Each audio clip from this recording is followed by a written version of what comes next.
Hmm. Hello, sir. Hello. Can you hear us? Yeah, I can. Hi. Hello. How you What's doing? up? Pretty well. How about yourselves? We're great. Um, we were just having a laugh because Will thought we were doing it at 8 p.m. our time. Um, Yeah. and he said, and I'm like, no, it's at 3 o'clock because he was like, oh wait, so are we ready to go over some notes? I'm like, no, we're starting in like a minute. He's like, oh crap, you made 8 p.m. his time. Like, nope, no, 3 p.m. our time. That's all right. Well, Um, but hey, man, it is an honor to have you on here. We really, really appreciate you taking the time to do this. We are super new to this game. We've loved the Strokes for a long time now, and we've loved the work that you did on that, of course, which is why we asked you to be on here. But we wanted to embarrass you a little bit and just tell you how great you are and how much we appreciate you taking the time to talk to us. thank you very much. Glad to Yeah. hear it. Um, I just kind of wanted to, first of all, like if you wanted to talk a little bit about what you've been doing recently, because I did a lot of looking at what you got releasing. You got a Absinthe coming out, or it's out now, right? Yeah, yeah. Yeah. I just released the last record I made before I left Seattle back in like the late 90s. It was a band called Absinthe with this really awesome singer called Anne Hadlock. And Hmm. we made a couple albums. We moved to New York together. She helped me start the studio that actually recorded the Strokes in. And Oh wow. we finally released the first album that we recorded and we put it up on the streaming services called Yeah. I Cool. Dream Angels. How was the process for that? What was the experience like working with that experience? Well, that experience was unbelievable because up until that moment, I'd kind of been using my basement to record everything I ever did. Wow. And her family owned this incredible studio, they still do, in near Seattle called Bear Creek. And it's like a state-of-the-art studio where like Soundgarden recorded there, Nirvana, Alice in Chains, Ooh, Foo Fighters. big You names. you wouldn't believe it. It's like a real studio out in the countryside. And so I took my songs that I made in my basement and we got to use that studio. And it was the first time I heard what like super good microphones sounded like and what really Mm. great. Recorded it all on tape, 2-inch 24 track tape. So it was a real incredible, uplifting experience. Wow, that's awesome. I listened to a lot of it. I listened to one of your songs, "Free to Lie." I Yeah. I loved that song. It All was right. awesome. So I just want to at least point that out. Like that song was great. That was one of my favorites. I went to your website and looked at Yeah. all your stuff, your art, your music, everything. You got a lot of stuff going on. I love it. It's awesome. You mean the gordotronic.com website? Yes, Yeah. yes, Right. GordoTron.com. I love that. Yes, and I did see too that you wrote a book about the world is gonna love this up from the basement with the Strokes.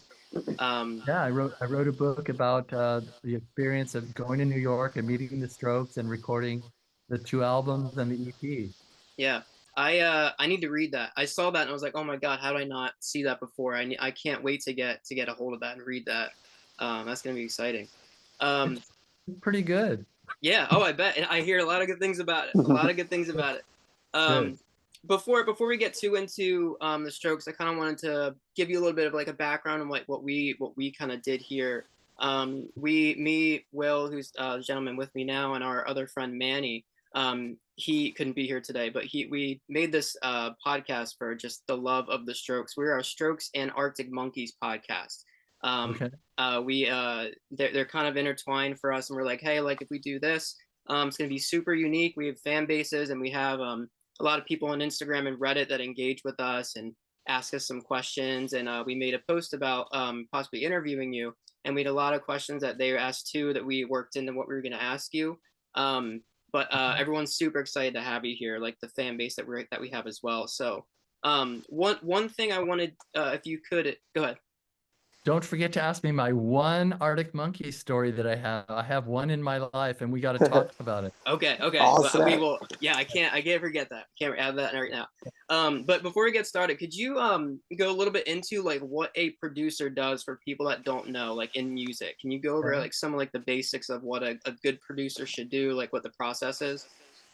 Well, just like I said, what happened with me and Absinthe, there comes a time when a musician wants to like go into a studio and stop making something at home by themselves. They think maybe if we go a place with like a bunch of $10,000 microphones and tape machines and huge room, maybe we can get a better sound, or maybe we can do something different than we do in the bedroom. Hmm.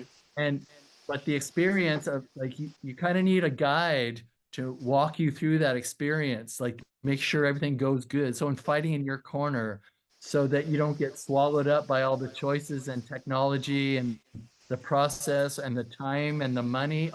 It all comes into play. And so many different kind of producers do things different way, but basically since I'm a musician and a composer and I record my own stuff, I kind of know what a musician wants to be treated like.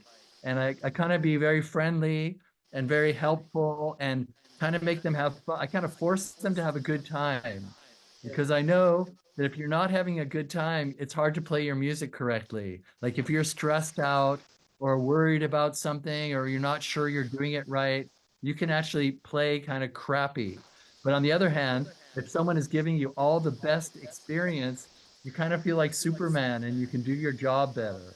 Yeah. So I think that's kind of what a producer is for me, someone who guides musicians through the recording process to make sure they get what they want out of the deal. Gotcha. Yeah, that's a lot of, That's awesome. yeah, I picked up a lot about on that. A lot of the interviews that I did listen with you, and a lot of research that I did, and a lot of good things that people had to say. And I watched one of your interviews, and you were talking about the story about how you met the Strokes for the first time, which I want to get to. But I love that it's the DBS Institute interview I watched of you. Right? I love that interview, everything about it. But I heard a lot of good things about like how you were with the guys, with everyone that you've worked with, and everyone had like great things to say. And like I'm a musician myself. I've never actually worked with a producer or like recorded music professionally. I do all my stuff on my MacBook, and Right. I try to get by with the money that I have, and that's why you work. That's the goal. I'm a Right. bassist. I'm a bassist at heart. That's my favorite instrument. I love it. It's so fun. Um, but Great instrument. I yeah, I love it love it. too. It's beautiful. Nothing's better than a good bass line. I'm a big Paul McCartney fan. I got a Paul McCartney Sergeant Pepper tattoo on my arm. Like that's where it comes from. Um, but on the topic of producers, how did you become a producer? Like what inspired you to get into that? Like how did that come about for you? Well, I guess you're doing the same thing as me. I wanted to write my own songs, and I also didn't want anybody to look at me while I was doing shit because I was always working with these expert musicians, and I wasn't an expert, but I knew I had some ideas. And if some big expert was crossing their arms and telling me that I missed a note or that that was a shitty tone or my lyrics, so I just wouldn't be able to do anything. So Yeah. I thought, if I can learn how to record all by myself, I bet some great stuff is going to happen. And that's basically what I did. In those days, we didn't have MacBooks. We had 4-track reel-to-reel tape recorders and little mixing consoles, like little Hmm. 8-channel PA mixers from Yamaha, and Yeah. a bunch of mic cables and an echo machine and a phase shifter and a SM57, just like everybody has. And I also was a synthesizer player, so I had lots of keyboards and organs and things that gave me a little bit of a unique sound at the time. Yeah, and that definitely shows up in a lot of your music that you do too. I love that, and I saw Yeah. your one of your Instagram pictures recently of like all your instruments on your that you have. Right? That's quite a collection you got there. It's awesome. Thanks, thanks. Love that. Um, Let me see. So on the topic of the Strokes, we'll move to Is This It? Did you know that it was number 68 on the Apple Music top 100 of all time? Yeah, I think it's a bit of a low position. It should be, I mean, I should be higher up the charts for goodness sake. Yeah, yeah, I agree. I agree with Mhm. and it's like how do you like not put Room on Fire in the top 100 either when they're literally like that's crazy. Um, Well, the world has strange music tastes. That's how I exactly, feel. Yeah. exactly. I try not to pay too much attention to that stuff, but it is a pretty cool thing. Like when I saw that pop up, I was like, oh wow, that's really cool. I'm excited to ask you about that, and how much that, that's an awesome accolade coming right from Apple itself. It's pretty cool. Um, Yeah. I love the story that you tell, and I don't know if Will heard it, but I love the story that you tell on how you got involved with the Strokes. There's a lot of funny things in there. I know you probably talked about it a million times, but could you tell us a little bit about how that started, how it came to be for Is This It? Well, it goes back to that very same band I was talking about that I just released our album, Absinthe. Hmm. Me and Anne moved our band from Seattle to New York after the grunge scene in Seattle died. And we were always looking for someone to, help us do promotion, to like get us good shows and stuff like that. And we met this really cool young woman named Carrie Black. And she said, "You got to come to this party I'm throwing at the Luna Lounge, you know, to see what kind of stuff I do." And I said, "Okay, fine." And there was a band playing. The very first band that played was called Come On, and I thought they were fantastic. And I had a little business card for my studio in New York called Transporter Realm.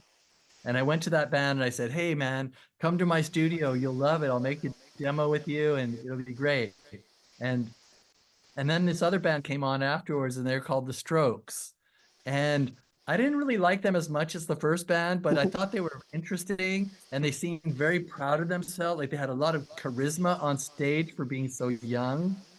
And I didn't think too much of them, but after the show, when I saw Albert and Nick get back on stage to get their pedals and start putting their gear away, I kind of walked up to them and I said, "Hey, I have a studio down the street. Here's my card. Come by, we'll make a demo." And the band I liked, Come On, didn't call me, but Albert called a couple days later and came running over to the studio to check out the scene. And he said, "Okay, we're going to hire you to do a demo for us." Nice. That's awesome. That's it's what was it like when I know you said when you met them you liked their charisma that they had. Who do you think had the most like at that time? Like who rubbed off on you first? I could only watch the drummer, Fab. He was That doing this breezy. move. Mhm, I actually talked to him about this recently. He's like, mhm. he was doing this move where he didn't only play the drums with his arms and his hand, he put his whole back and his neck into each snare hit. And it Yeah. looked like somebody was going to snap their neck off. It looked like he was going to have an accident with every Mhm. hit. I was waiting for a tragedy, right? Yeah. And then I told him about that. Like last September, I met them in London and I said, "Hey, Fab, when I first saw you, you were doing that thing with your back. I thought you were going to kill yourself." He Yeah. said, "I know, because the guys kept telling me to play the snare louder, play it louder. I Yeah. was trying my best."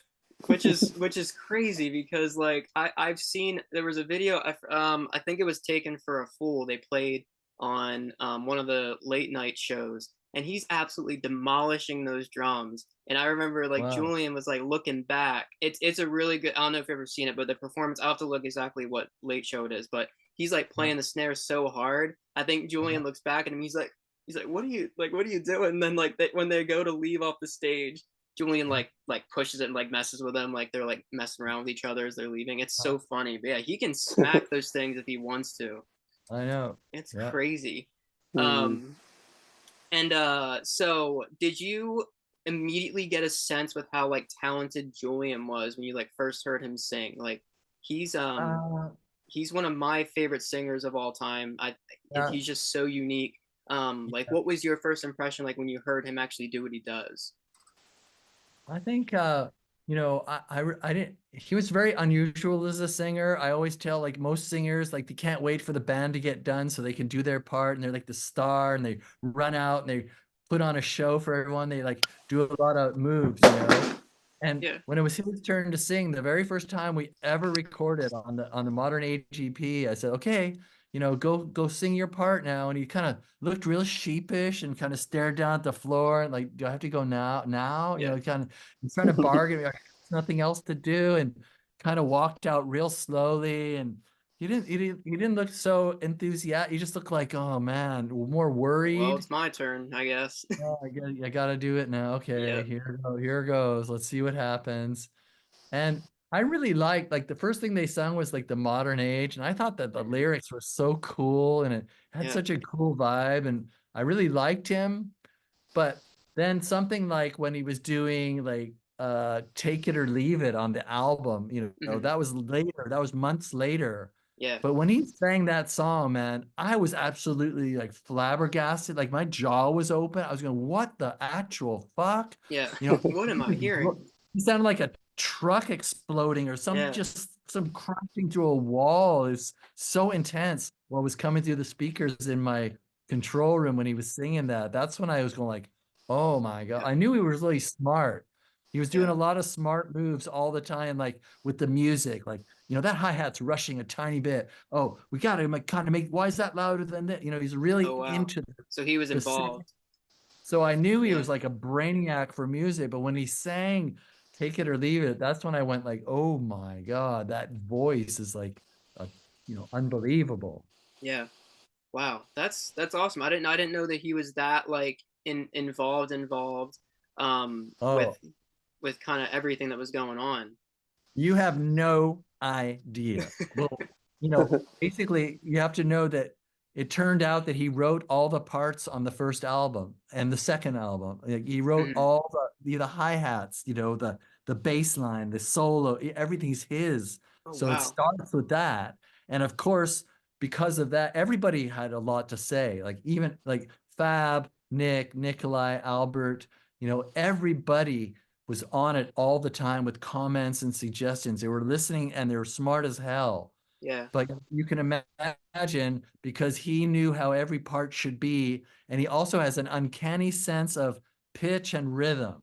So if anything was even the slightest bit like lazy or off or rushed on the rhythm, he would just like jump on it. Like, what the fuck?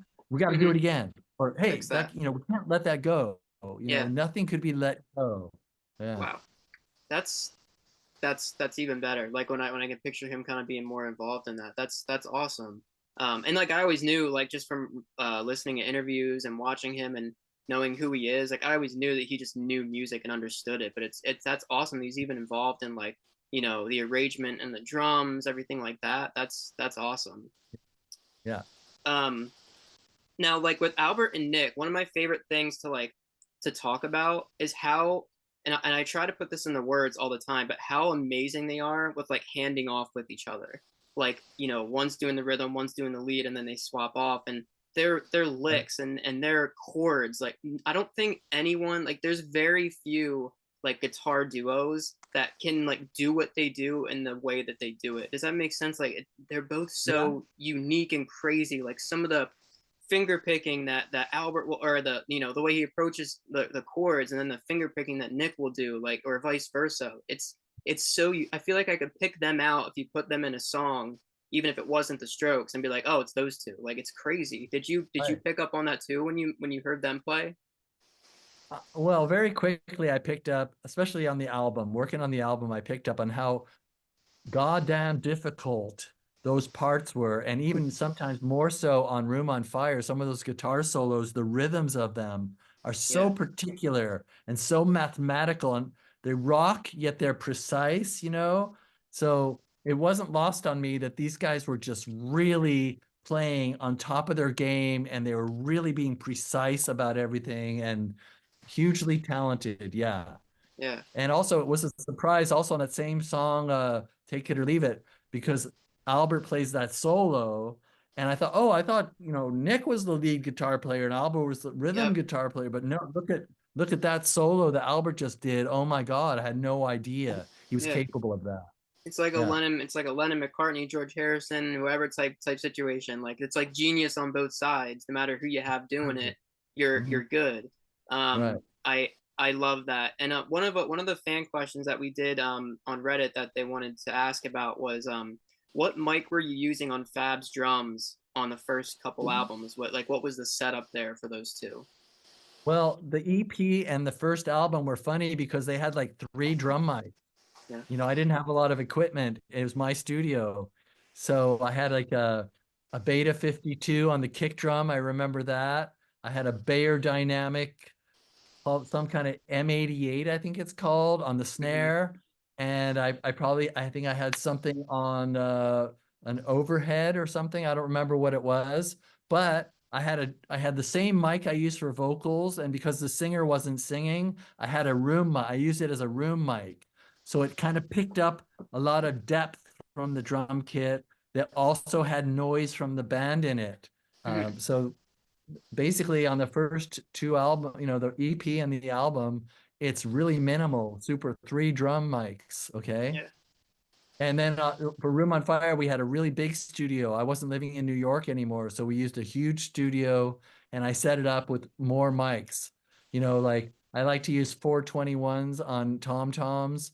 I like to use 421 on a kick drum. Those Sennheiser they're like the second most Mhm. common mic in the world, Yep. but they are so Sennheisers are great. damn good. Hmm. They're so damn good. I love them. Yeah. And yeah, I'd probably use some, I don't know what I would have used for overheads for that album. Yeah. Yeah. What was it like the first day that you kind of like went in to record with them? Like what was the vibe? How did that feel when you first went in on that first day?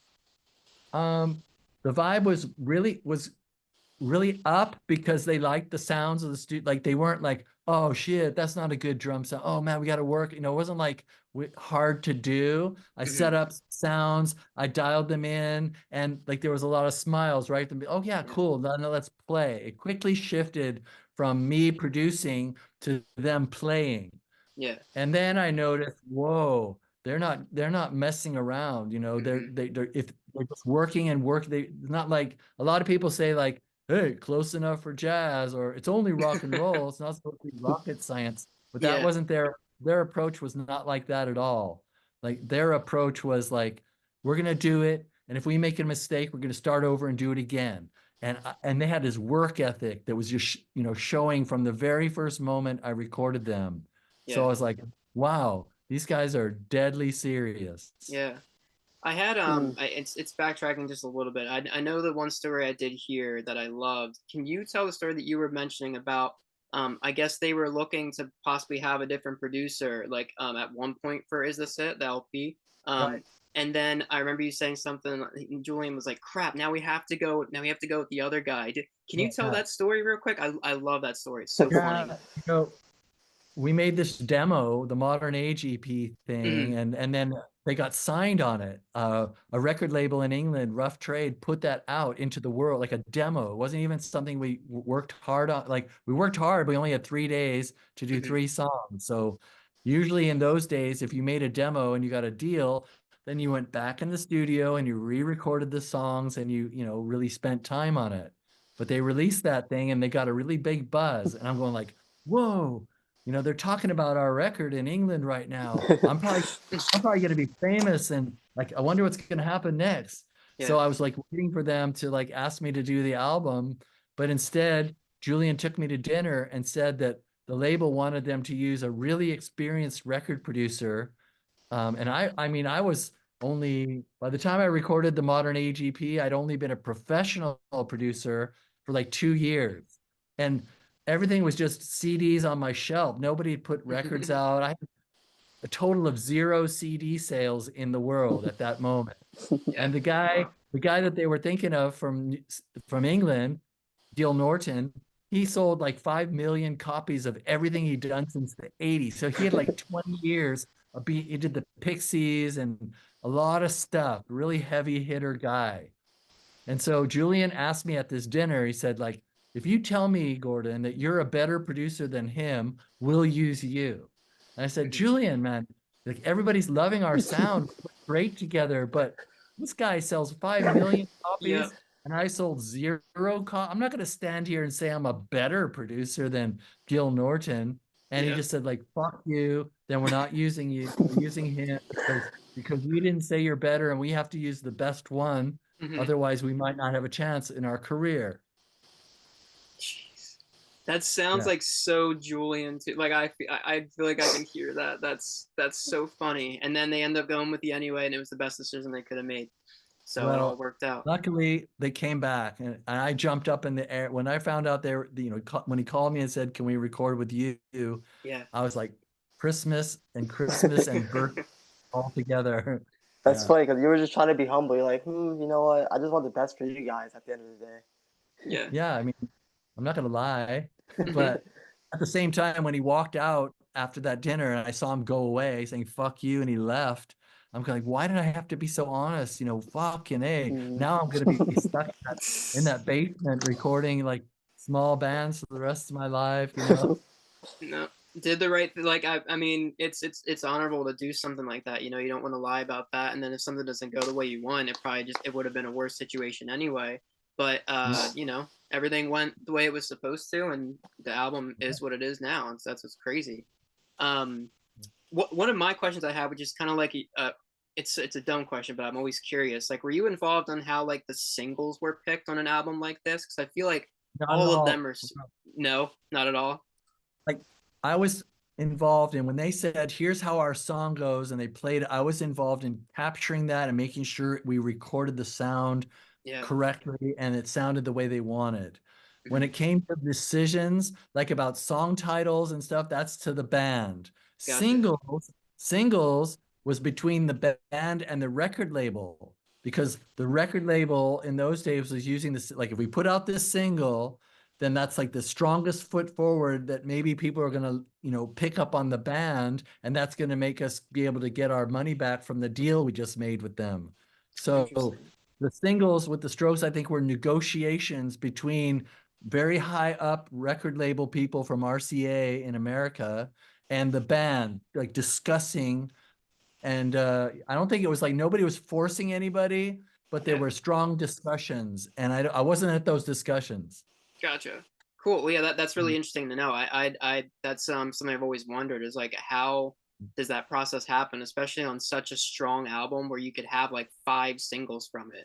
It's just so good. Mhm. Mhm. So I was always curious like how something like that was put together. That's awesome. That's interesting to know. With Mhm. when you did Is This It? Did I know there's some answers like that out there, but with the work that you did on this and the success that it had, did it end up leading you to working with other artists? Like, what kind of Oh, of attention did it course. get you in Oh, that time? yeah, I mean, at that moment, like, man, especially in England, like people were just crazy about that album and crazy about the Strokes. Hmm. And you wouldn't know this from streaming services or MP3s, but they actually put my photo on the album right next to theirs.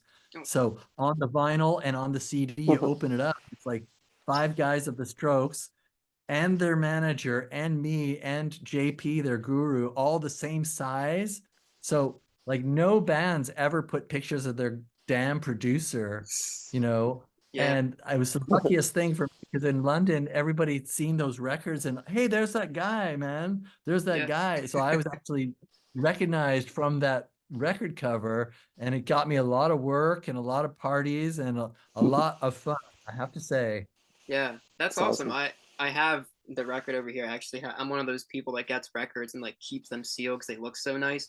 I need to not do that. I Oh need to man. open it. I need to look at it now. I'm curious what that looks like. That's sweet.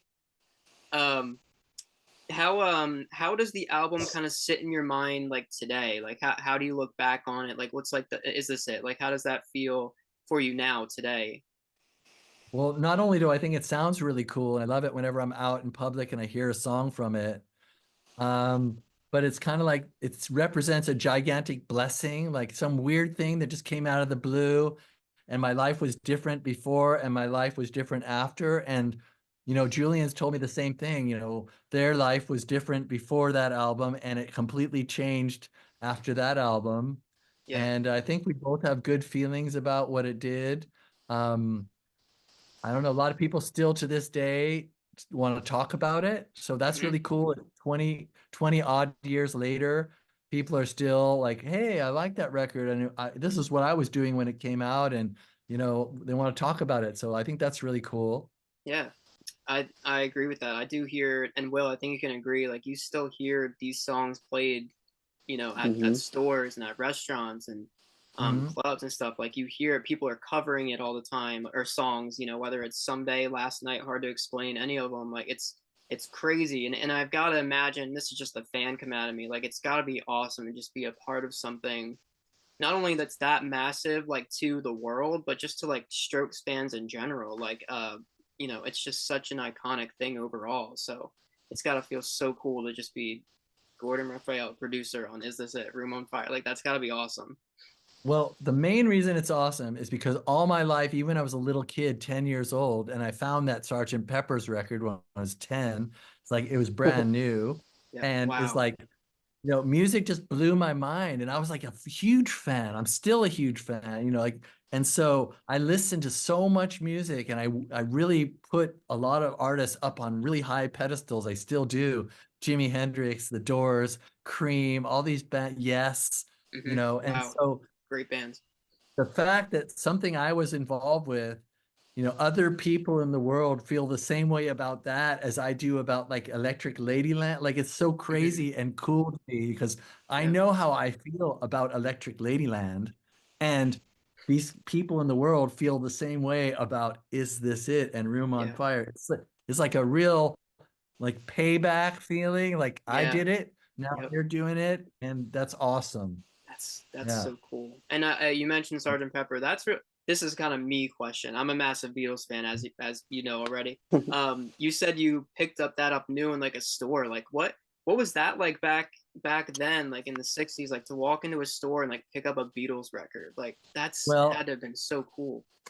I did that for other Beatles records, but when I was 10 years old, my dad brought it into the house Okay. and he basically put it on the turntable because he was a musician, a jazz musician. Hmm. And when I heard that music, it was like a lot of people say this. I've heard people say it like the world turned from black and white to color. I think Ozzy Osbourne said that. Mm. It's like, what the hell? It Yeah. just felt like something was happening in the world because of that music. It changed the perspective on everything, you Yeah. know, changed the focus, it changed the color, it changed the possibilities. Yeah. Yeah. It's they're definitely they're my inspiration. Paul McCartney's why I picked up a bass, which is why I picked up a guitar. Like so the Beatles are definitely the massive like inspiration for me. I know Will's also a Beatles fan as well. But that's just cool that you mentioned Sergeant Pepper. So I had to jump on it to have a couple anytime any chance to talk Yeah. about that record. It's awesome.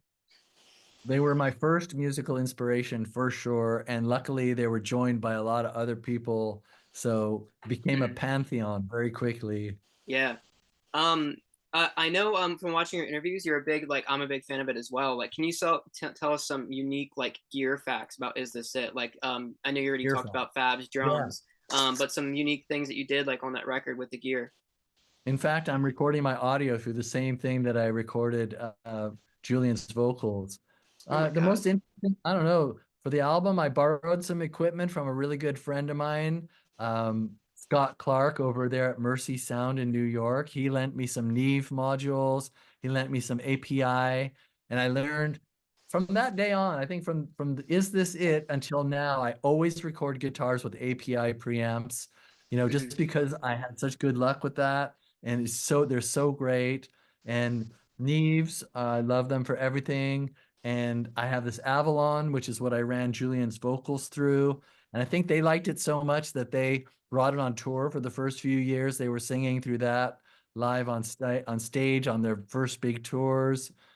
So Wow. I think that's some of the best gear. And my friend lent me what are those giant Ampeg bass amps that kind of has like 10 9-inch speakers or something in Yeah, it. they're like We massive. call them They're huge. call Yeah. them the fridge. And that was a really big thing on Is This It? That helped the bass sound like Yeah. just walls of sound.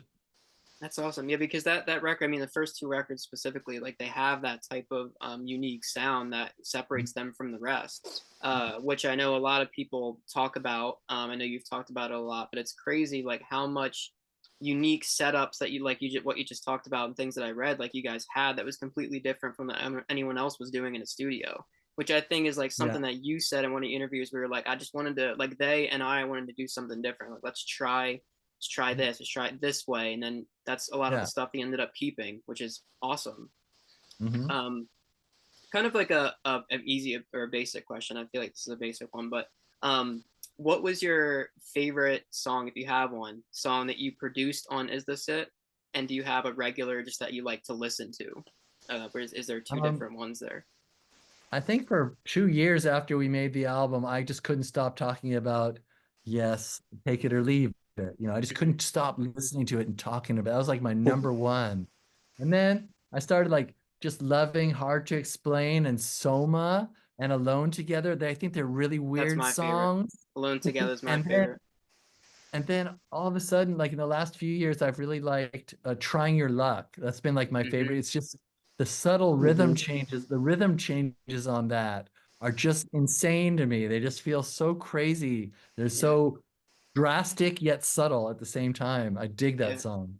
It's beautiful. Will, what talk about your what are your favorites on that record? If you had any I would questions about this. say, yeah, my favorites would be like the Modern Age, and then Trying Your Luck recently. That's funny you say that. Recently, Oh, wow. Trying Your Luck has been my favorite. Yeah. What Cool. that's been on repeat.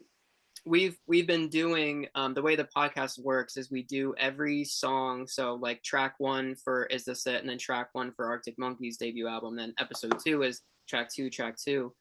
So we did Trying Your Luck recently, and I think we all were like, wait a minute, like I kind of forgot. I mean, didn't forget about it, of course. We're like, wow, that we listened to it on my really good speaker, and we're like, wow, this thing has like layers to it. We love that when it gets like fast and Julian starts belting a little bit, like that is a really good point out. That's definitely a standout that I feel like more people should talk about for sure in that record. Cool. Um, Cool. so onto Room on Fire. So Nigel Godrich from who does like Radiohead and stuff was supposed to be the producer, right? And then they ended up scrapping that and going with you, right?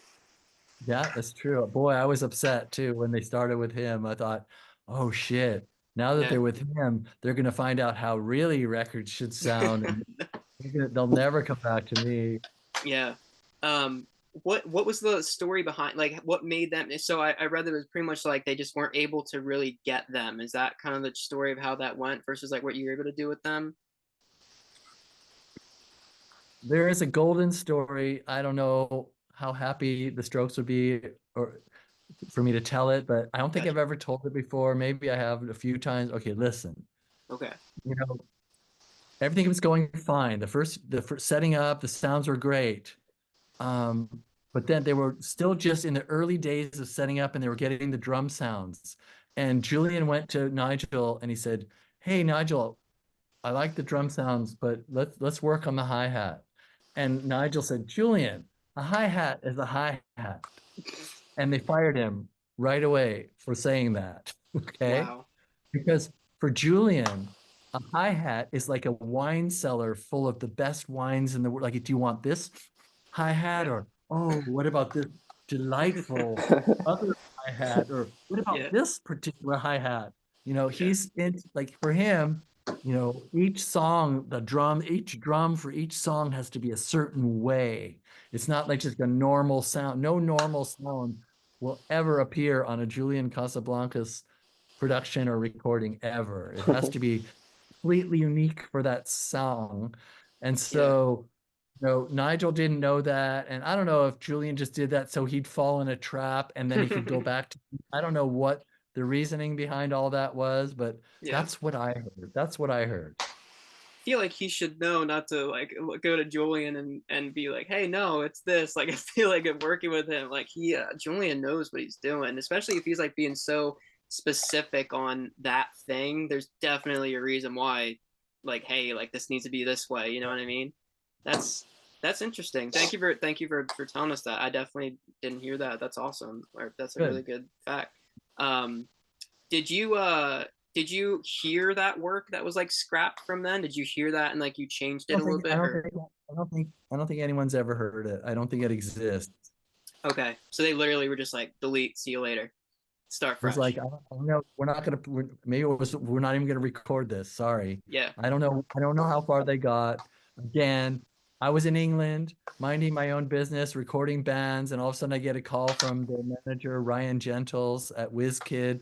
Hey, Gordon, what are you doing? Oh, just recording band. You want to come to New York? Why? Oh, the Strokes want to work on the second album with you. What the hell? Are you Yeah. kidding me? No, So like I couldn't similar believe. experiences on both albums. You were I like just couldn't surprised. believe. I Yeah. could not believe. Yeah. That's crazy. Um I did read a little bit of a thing that Nick said. He said Nick said that the album would have been a little bit better if he had another 2 weeks. Do you think that is true? Like, did you were you guys were on a time crunch for this one, right? Which one? For Room on Fire? I don't know. I don't feel like we were on a time crunch. Oh, Maybe they had some tours to play. yeah, And yeah, I mean, Julian said the same thing about Is This It? He wished he had more time to make it better. yeah. Wow, Yeah. it's crazy that he 2 weeks. I mean, that's definitely a lot of work like on music if that truly is. I'm curious what they would work on because I just feel like Room on Fire is my favorite Strokes record. Just Mm. all in all, lyrically, instrumentally, it didn't start that way. I was a later Strokes fan, so of course when the new Abnormal came out, I fell in love with that.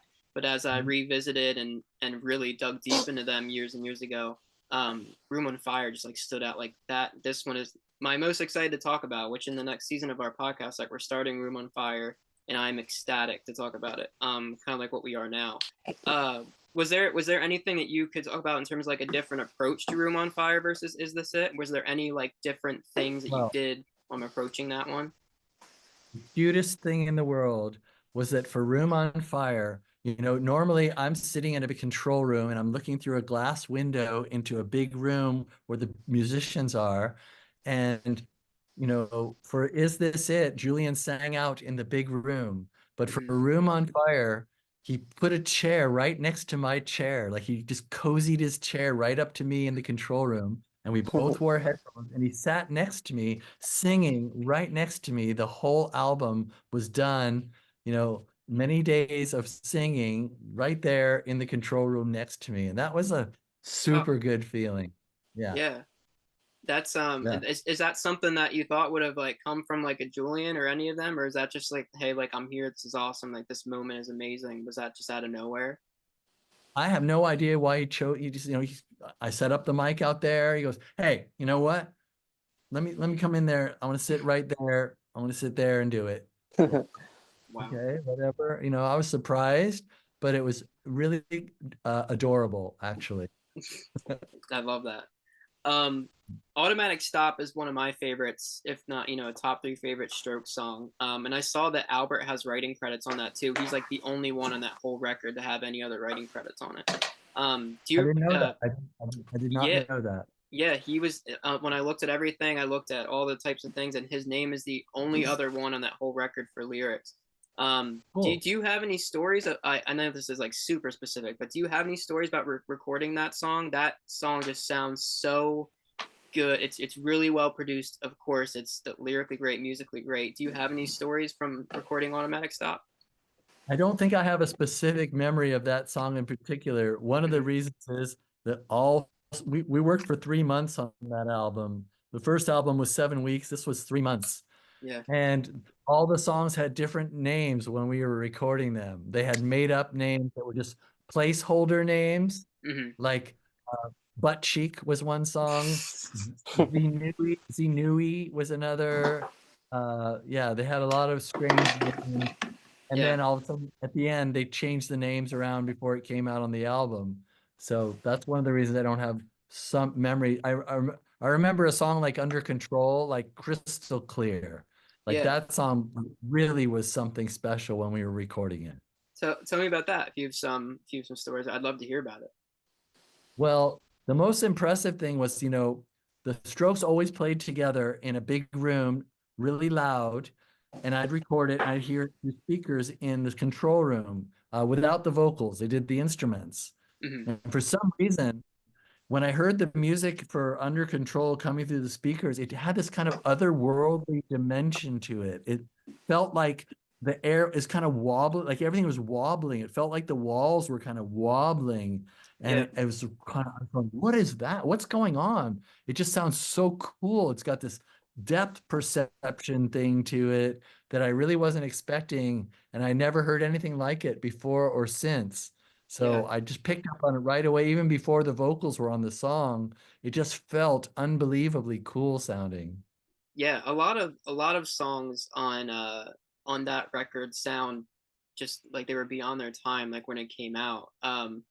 I Can't Win is one of my favorites too. Like the way that starts with that awesome like Hard Day's Night type put like one chord and then get into it. I everything about it was great. I think Will's computer died, so I think that's why he's Oh frozen. no, should we have a funeral? Yeah, right. Yes, yes. Let me see here. I'm sorry. Let me just take him out real quick. I'll have him fix that. Um, cool. All right. Well, he's fixing that. Um, one of the questions I had for this one, which I actually always wanted to know, what was the idea with like the really long? I guess I don't. I guess you might not have been involved because you said like with the writing and stuff, but the songs have like really long intro pauses, like for some of Yeah. them. Like, do you know like what the thought process was, or is that another like band thing? People have actually asked me that question this year Oh, more than like almost ever before. Like oh people are wow, really focused on it, right? yeah, And I do know the answer because that happened. That was a choice made in the mastering lab. mm, Like we recorded all the songs individually. We just had a hard drive with, 11 songs or however many songs there are. And when we went to the mastering lab, it's like, how do you want this on the CD? How much space should we have? Normally it's like, what do they say? Like 1.5 seconds. And Julian's like, hey, what if we try like 2.5 or 3 seconds? And why, Julian? Why do you want to do that? He said, it kind of lets people think about the song that just played, maybe clear their palate. It's like you don't want to rush food, just, combine a bunch of, you want to eat one thing, then have a little time, then do the next one. So those were the reasons that he put a little extra space so people could digest the song previously a little better. yeah.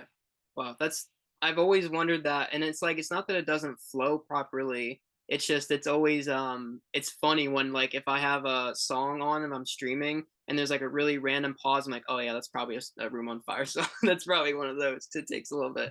I love that though. Did you have a favorite on Room on Fire that you worked on specifically? I did. Reptilia was definitely a top favorite, and so was Under Control. Yeah. Like those two songs just kind of blew my mind heavily. What was just because it's so big, what was the process on Reptilia, since that's pretty much their, I think, their top stream, one of their top stream songs, one of the fan favorite, of course. How did you feel recording a song that like groundbreaking, like once again on album two? I don't know. Mostly I was thinking about, oh my God, that riff and that guitar stuff that Nick is doing is just off the hook. Yeah, How the hell to do it? And I don't know. I was really super impressed with the guitars on that one. yeah, it sounds incredible. Oh, even to this day, it's amazing. Um, did you have any interesting gear facts on Room on Fire that differed a little bit from the from Is This It? I guess it was interesting because since I wasn't living in New York, I was in London. We were using a real pro studio with all this incredible gear, like tons of really incredible gear in a much bigger room. Um, and we were using this SSL console. Like I never had a console in my studio. I just had preamps. But Hmm. there's this giant mixing console, SSL, and we were recording like the first third of the album. And after recording one third of the album, a couple weeks work, 3, 4 weeks of work, Julian decided that he just hated the sound of the guitars running through the SSL. And we had to go about finding a way to make the guitars sound like they weren't recorded through the SSL. Mm, So that was really an interesting experience. We had to try all the different gear in the studio once it was recorded, and try to make those guitars sound better than they were recorded. So that took a lot of effort. I remember yeah. that was a big technical point in the studio. Wow. um there had to have been like so much going on in there too. Like, was there any thought in your mind, like when you were writing, or when not writing, but when you were working on Room on Fire, that like, wow, is this it? Was this like big thing? Was there any like sort of pressure like at that point, or was it just another fun, like another day at the office, having a good time type situation for everybody? For me, it was like another level. Like, God, it was so fun. Like, Is This It is so big in the world, and the Strokes are so big, and now we're back together in New York in Yeah. the summer in this great studio with these great songs. I was having like massive amounts of fun. It was hard work, but it Hmm. was fun. And I Yeah. think they really did feel the pressure of like, whoa, will people like it as much as the last one? Are we still going to be cool? What's going to happen? I think they were really feeling that. And they're so young. I was like, whoa, if I was that age, I'd be like partying, like, Jesus Christ, we just went around the world about 10 times. Everyone loves us. We're like huge. We're like stars. Everybody just adores our music. I'd be concentrating on that, not like, Yeah. oh my gosh, I hope this one's It's going gonna to be sound good. good. Oh, I Yeah. hope they're going to like it. Like, I was really surprised that they focused on that. That just goes to show you like their level of focus and the quality, and it comes out on everything that they do so clearly that they care about what they put out. And I think all of them, and you would know, I would not, but I feel like all of them are like, has to be good, we don't put it out. Like, it has to be, we need it to be this, we need it to be that. Very coherent. Even for the live shows, I see them from year to year. I go check on them, and they will not get on a stage and do a show if they don't, play tight as shit, and they Hmm. practice and they know everything that's going on, and there's no Gotta be messing locked. around. Yeah, There's gotta no be like, locked oh, in. well, yeah, it's like years and years later, they're still like taking it just as serious.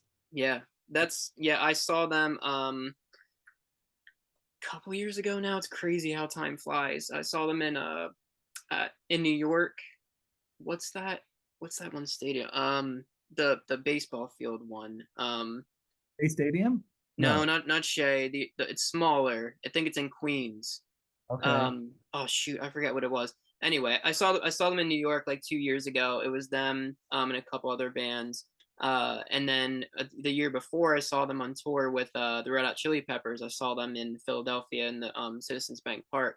Uh, and they were so, because when I saw them that first time, it's the first time I ever saw them, and I was just absolutely amazed with their ability to make it sound like they're pretty much just playing the recording, but also it's incredibly different because like they add their own little things like when they're live, but it just sounds Right. so professional and so well done. And Julian's Yep. like raw vocals, I mean, like they're amazing when he's just doing his thing and he's not, overthinking. Like it's just they're magic when they play live, every single one of them.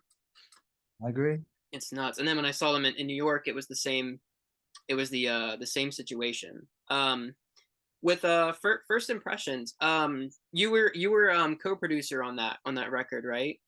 Type.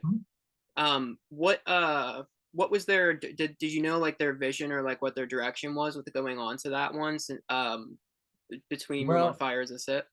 it's a very strange story, that album, because when they called me over to New York for that album, they said the first thing they said is they want me to build them a studio in their Mm-hmm. practice room. So I spent some time making their studio into a professional studio, a rehearsal room into a professional studio. That was one thing.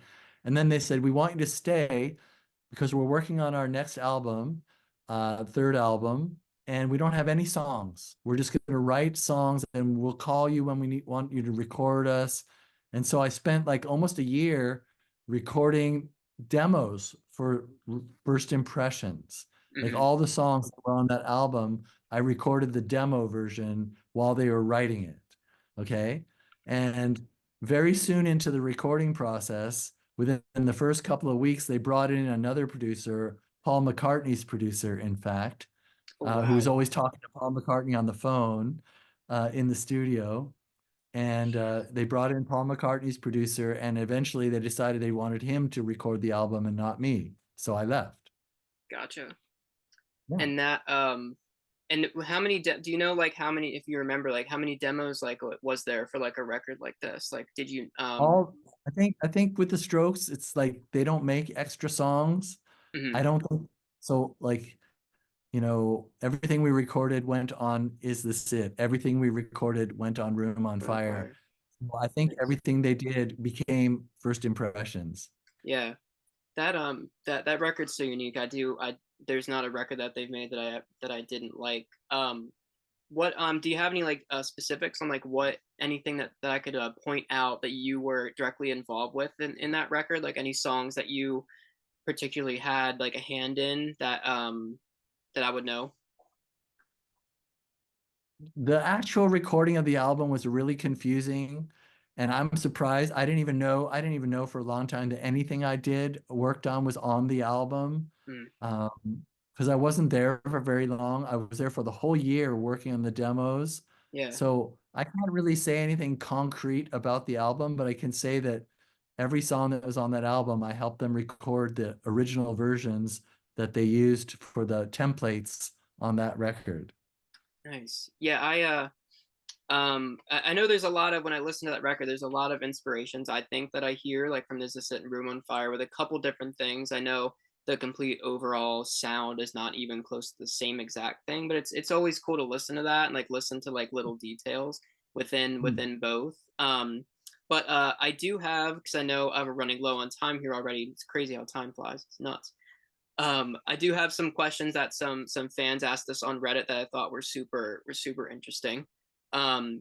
They were asking, how would you compare the experience of working with the Strokes for two albums to other albums that you have produced? Would you say it was fun experience overall? Were they hard to work with? So you kind of talked about most of that, but the experience of working on those two records, like was it similar to any other artist that you worked with before, or was it just kind of like its own thing?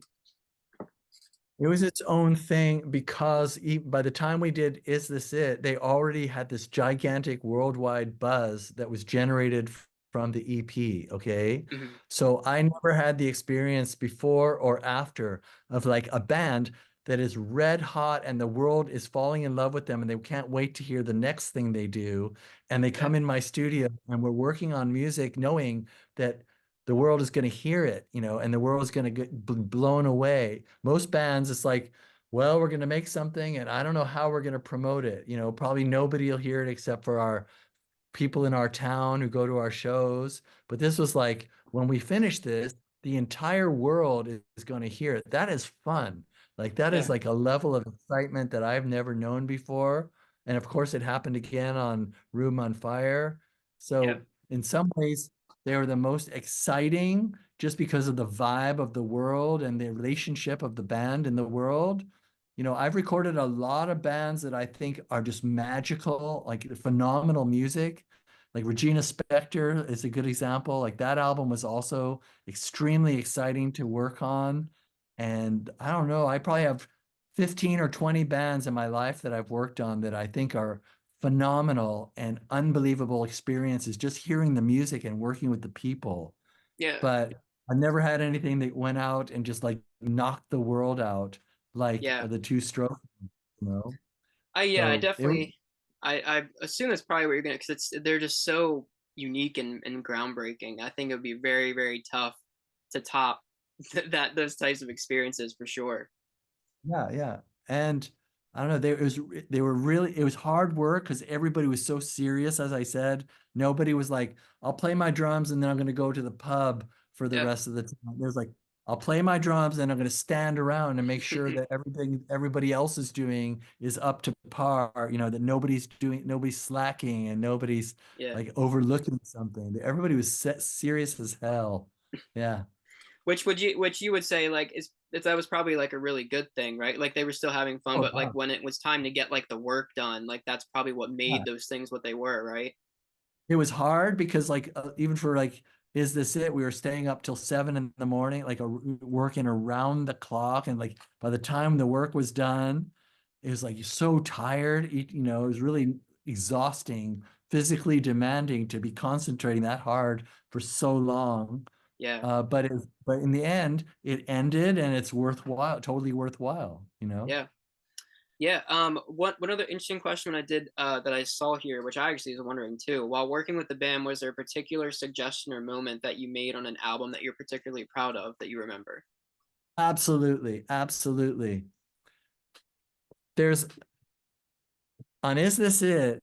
There's a couple songs where there's like talking in the middle, like you just in the middle of the song when there's an instrumental break, somebody's talking and saying something, like, or even when he's going like on New York City Cops, like, nah, no, that's not it. Yeah. He's like talking, he's doing all this joking around in the front, Hmm. and the band goddamn expected me to erase that and like clean it up for the final version. Hmm. And then as weeks were going around, they noticed like it's still there. It's still there. Then at the very end, they confronted me and said, like, "Hey, Gordon, Julian's talking right there, man. Aren't you gonna get rid of it?" I said, "No, man. It's so cool. It sounds so weird. It's so leave it in there." And Yeah. they looked at me like, "Are you crazy?" But somehow they let me get my way, you know. And so there's a few sounds and a few noises and a couple talking things that they would have taken out, but I kind of stood up for Stuck them and to it. that's cool. Believe me. Yeah. And they believed me. And now everybody hears it every time they hear the music, you know? Yep. I always think it's awesome when bands do that, when they like leave in some like little banter while they're recording, because it adds like a level of like you're kind of there in the room with them, like it's kind of raw, Right. you know what I mean? So I agree that that was definitely something that really wouldn't want to kick out of that either. So good call Yeah. for sure. I'm glad they stuck to your guns there. Yeah. um yeah, what's your opinion like on the band, like for like these days, like how do you feel about their evolution, like in sound? Like have you listened to their, you know, New Abnormal, Come Down Machine, all those guys? Like what's your opinion on all that stuff? Well, this may shock you, but I heard the album First Impressions one time through. You Mm, know, I didn't really work on that one. It was not really my album. It wasn't my sounds. I heard it once through. And I thought, okay, yeah, I don't really enjoy the experience of hearing them with this like the other woman, the other producers like the other woman. So I gotcha. really haven't heard the other albums that they made after I worked with them. Of course, I've seen them live. Even Hmm. last September, I saw them, and so like almost every year, whenever they tour, I'll see them once, and I always love hanging out with them. And I hear the so I've heard some because they do play some of the songs from the other albums live. So I Yeah. can't lie. I have heard some of the songs, and some of them are really cool. And I've heard some of Julian's solo music before too. I've seen The Voids Yep. like 3 times I was gonna live. ask you about that. Yeah. Yeah, How do you and how do you feel about the Voids? I love that song Human Sadness. Hmm. I think it's unbelievable It is. masterpiece. And I Yep. like that song Where No Eagles Fly. I think Hmm. it's really cool as shit, Yeah. you know. And so far those are my favorites. Yeah. He's Yeah. yeah, the human sadness is like I it's so you can't it's so hard to even deconstruct what he was able to do with a song like that. It is a phenomenal song, and like the work that he's doing with that band. Uh he's just a genius. I'm such a, as you can probably tell, such a massive Julian fan. He's a um you know, one of my favorite artists of all time. He's incredible. So the Voids, his solo stuff that he did, like Phrases for the Young, Yeah. a lot of that stuff. Were you you heard his stuff with Phrases, right? His solo stuff. I saw the tour actually. I saw that Ooh, tour in Berlin when I was living there. oh So sweet. yeah, How was that? it was very cool. Incredible. And I got to hang with the band and meet everybody in the band, and it was really cool. Yeah, Yeah. that's awesome. I'm jealous. Um, the so I know we're running. I have just a couple more questions here, and I'll let you go. This is kind of a You fun gotta, one. but What's you still got to ask me my Arctic Arctic Monkeys story. Monkeys? Yep, yep. Um, I do yeah. have that here. I will not forget. So Um, what's your question? um, what was the hardest that everyone slash you have laughed while making a record? What's like a funny story that Ah, you and the band had? God, I don't know. I don't know. I don't know. I can't. I know they were laughing a lot. I wasn't laughing a lot during the record. I was like kind of up to my eyes in Yeah, work, but I know they were laughing sometimes. I can't really answer that. That's a great question, but yeah. you know, I don't remember laughter being a huge part of it. It's understandable. Yeah, I mean, you're there, you're doing a job, and you did it well. It's 100% understandable. There was wonderment and amazement. Oh There's yeah, a lot of that going on, man. Because they liked what they were hearing, and I was digging it. You know, and we were making something incredible. So I was amazed very frequently yeah. while working with them. But I didn't like howl and laughter too Hmm. much. Makes sense. Gotcha. Yeah. If you want to tell me your Arctic Monkey story, we'd love to hear that. I'm Okay. excited. So in the year like 2005 or 2006, I can't remember which year it was, but I was living in Berlin. Hmm. And I was with my girlfriend at the time, and we were at Starbucks. in downtown Berlin, let's say. And my girlfriend kind of pulls me and said, "Hey, Gordon, that's the Arctic Monkeys in front of us right now." And it was their first international tour. Like they were playing Europe for the first time.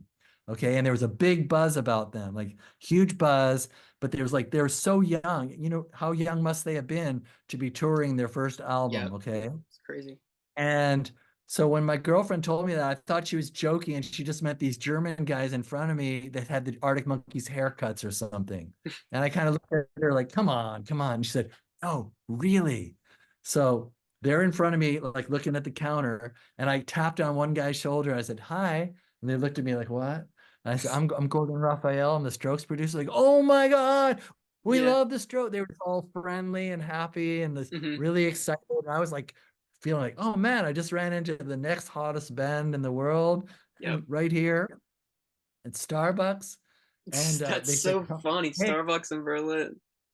they said, "Okay, we're playing tonight at Columbia Hall. Here, you got to come down. We'll put your name on the list, and you come backstage and hang with us." So me and my girlfriend went, and we hung out with them backstage, and we saw the show from the side of the stage. I was really impressed with them. Like they were really Yeah. good. I couldn't believe how good Alex was on his guitar and how good Matt was on his guitar and the Yep. other guitar player that they had at the Jamie. time. Hmm. Yeah, how good he was. I was like, wow. And Yeah. when he got off stage, the first thing I asked him, I said, "Hey, how did you learn to play guitar like that? Like, Jesus, you're so young. How did you learn that?" And he Yeah. said, like, "My dad's a jazz guitar player, or he studied jazz guitar or something like that." And oh, okay, Yep. I get it. Not too many rockers at that time were learning jazz stuff. Okay. Yeah. And then we went out to party after party until like 4 in the morning. And Oh my God. I've never spoken with them or seen them again. I have no other stories, but that's a good little Arctic Monkeys, Gordon Raphael Uh, moment. I'd say so, especially how it came to be and where. That's crazy. Yeah, I Yeah. mean, we exactly why you what you just said is why we do this with both of them, because like to us, like the Arctic Monkeys wrote a song that literally the first line is, "I wanted to be one of the Strokes." So like we knew that Alex and the band love the Strokes. So like, cool, why don't we just combine these fan bases? We love both bands, let's do it. Mhm. But I love that you pointed out like how incredibly talented they were at like such a young age, just like the Strokes. But Yeah. when you watch the Yeah. Arctic Monkeys, the stuff that they did on their debut album in the early 2000, like 2005, like oh my God, it was unlike anything that was coming out in like the UK at that point. It was crazy. Um, Right. and we just finished talking about that record, and it's been a blast to revisit that one because nowadays like people think about AM and like that record from 2013, and that's Sure. what people really talk about. And it's like, no, go back and listen to the early stuff if you want to hear like the crazy stuff. It's insane. um Mhm. but yeah, that's awesome. Thank you for sharing that. I appreciate that. But I think it is time to let you go. I just wanted to, on behalf of me and Will, we appreciate you taking the time and answering our questions. Hopefully, we can talk to you again once we have our professional setup. I hope this is okay enough. Fine. What was that?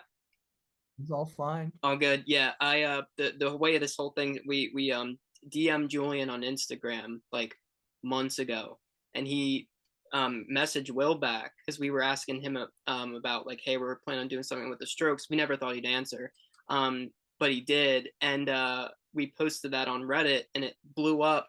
And we're like, oh crap, we shouldn't have done that because people were asking like when it was coming out. We haven't even recorded an episode yet. We just came up with the name and the title. So we've been Right. recording week to week and release instead of doing like the whole thing and releasing it. So Right. we just didn't have time to upgrade everything. But we would love to at some point down the line talk to you again. We have some stuff set up, but we really really appreciate you taking the time, and we'll keep you updated on when it comes out. And I hope you have a great day, and thank you so much.